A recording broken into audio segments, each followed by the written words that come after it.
بسم اللہ الرحمن الرحیم۔ السلام علیکم۔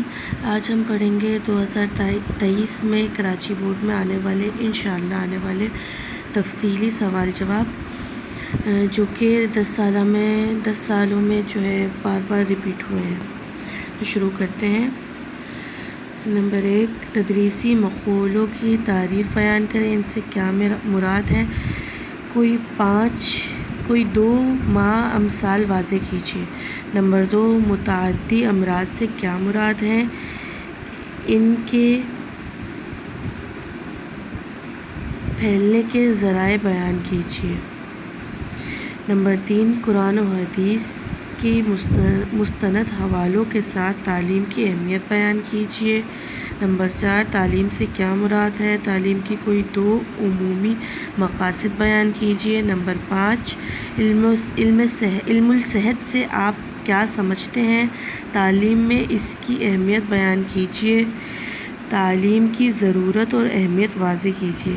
اس میں جتنے بھی تعلیم کے بارے میں نا، تعلیم کیا ہے، تعلیم سے کیا مراد ہے، تعلیم کی مثال ہے، اس کی اہمیت، اس کی ضرورت، اس سے کیا مراد ہے، مقاصد، یہ سب جو ہے یاد کر لیں گے تو اگر ان میں سے کوئی نہ کوئی سوال لازمی آئے گا۔ پاکستان میں تعلیم کے مقاصد کیا ہیں؟ کسی 2 کی وضاحت کیجیے۔ یہ بھی اسی میں شامل ہے کہ تعلیم کے بارے میں جو ہے پورا وہ یاد کرنا ہوگا۔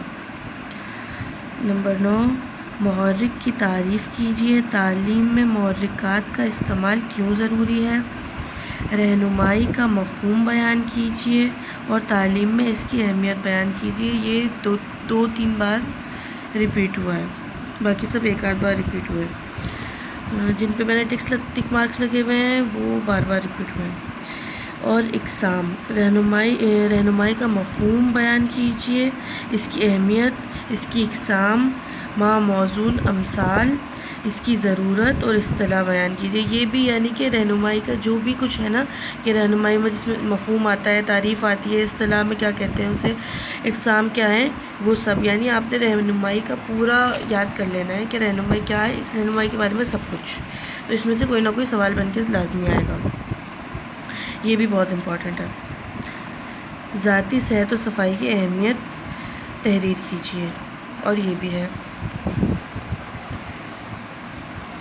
جماعتی طریقہ تدریس کی خوبیاں اور خامیاں بیان کیجیے اور ان کی تعریف بیان کیجیے۔ یہ بھی اسی طرح کا ہے کہ جیسے کہ جماعتی طریقہ تدریس کے بارے میں جو کچھ ہو وہ آپ نے پڑھ کے جانا ہے تاکہ جو سوال ہے وہ آپ حل کر سکیں۔